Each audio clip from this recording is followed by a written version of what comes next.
Nah, itu Al Zaitun, paham gak? Itu sebetulnya biangnya dari NII. Saya sih ngusul sama pemerintah, entah apa alasannya, entah apa skenarionya, harapannya bubarkan Al Zaitun. Setuju nggak kira-kira? Tepuk tangan dulu. Ya kasihan loh Pak, anak-anak kita yang masuk sana kan, jadi apa anak kita itu?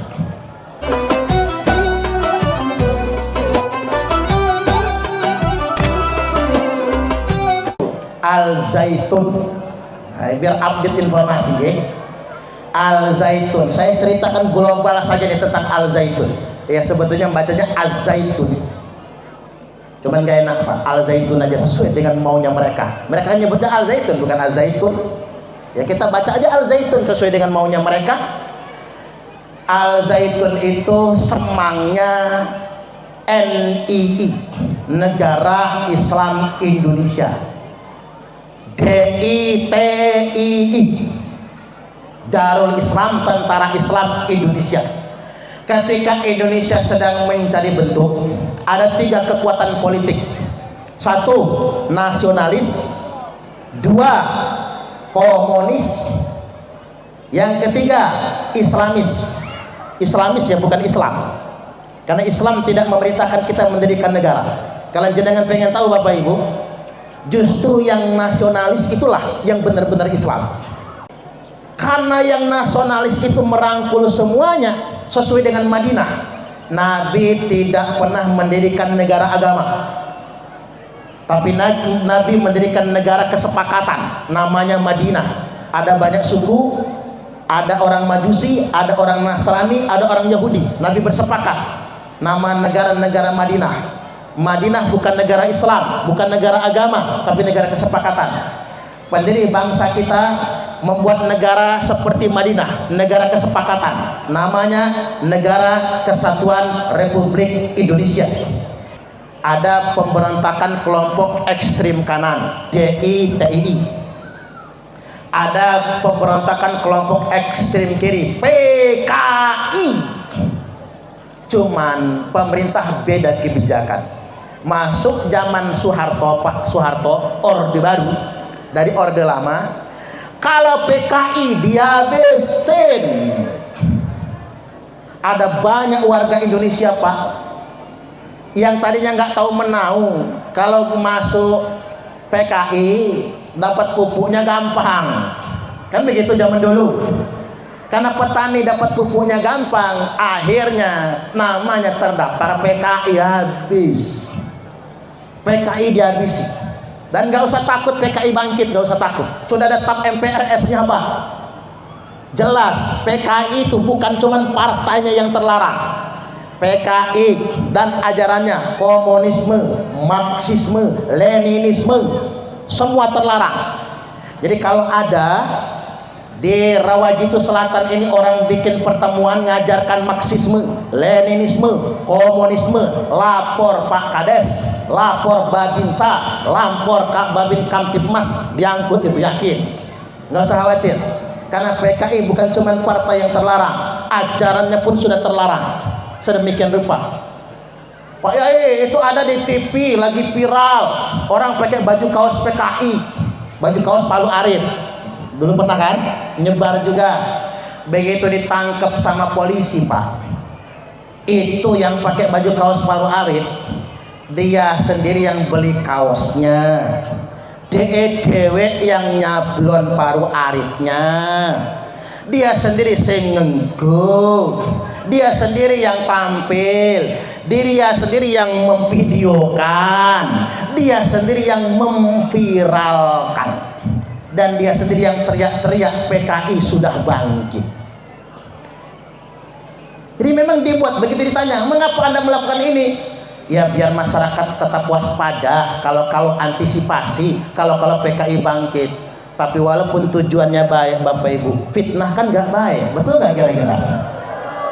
Nggak boleh melakukan yang sedemikian rupa, apalagi untuk memfitnah pemerintah sekarang Bapak Ibu. Ini sungguh luar biasa ini jahatnya, mengatasnamakan kepentingan bangsa dan negara tapi menyebarkan fitnah.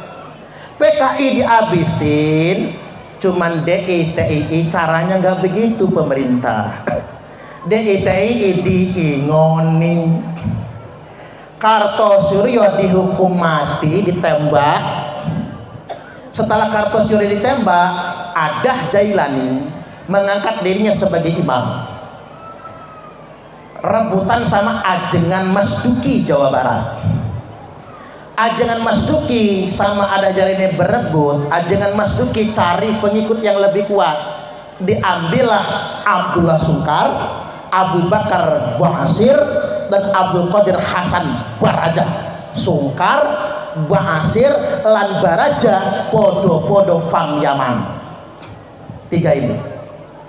Akhirnya NII pecah tiga.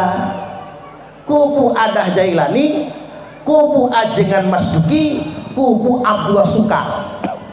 Kubu Abdullah Sungkar keluar mendirikan Jamaah Islamiyah. Dikejar Pak Harto, kabur ke Malaysia. Abdullah Sungkar dan Abu Bakar Ba'asir. Yang ditangkap Abdul Qadir Hasan Baraja. Pas reformasi, Abdullah Sungkar keburu mati. Ba'asir pulang ke dalam negeri bikin Al-Mu'min Nguruki Solo. Abdul Qadir Hasan Baraja kabur ke Bandar Lampung bikin Hilafatul Muslimin. Itu sejarahnya.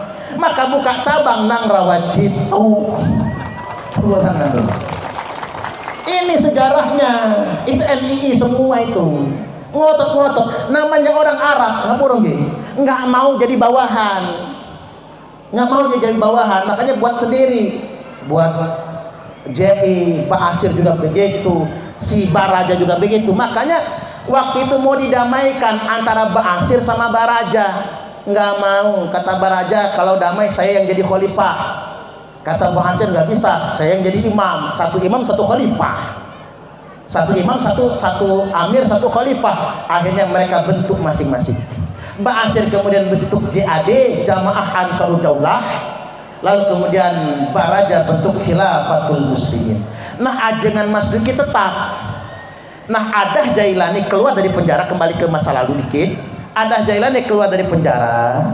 Keluar dari penjara, dia mengangkat imam baru. Namanya Abu Totok AS Panji Gumilang, yang sekarang mimpin Al Zaitun. Nah, oleh negara didekati NII asli, NII tenanan Pak, itu dipimpin Ajengan Mas Duki. Di bawahnya ada 8 KW, KW 1, KW sama KW 7 bikinan Kartosuryo, KW 8 KW baru bikinan terbaru. KW 8 itu kalau pengen tahu pusatnya nang Lampung.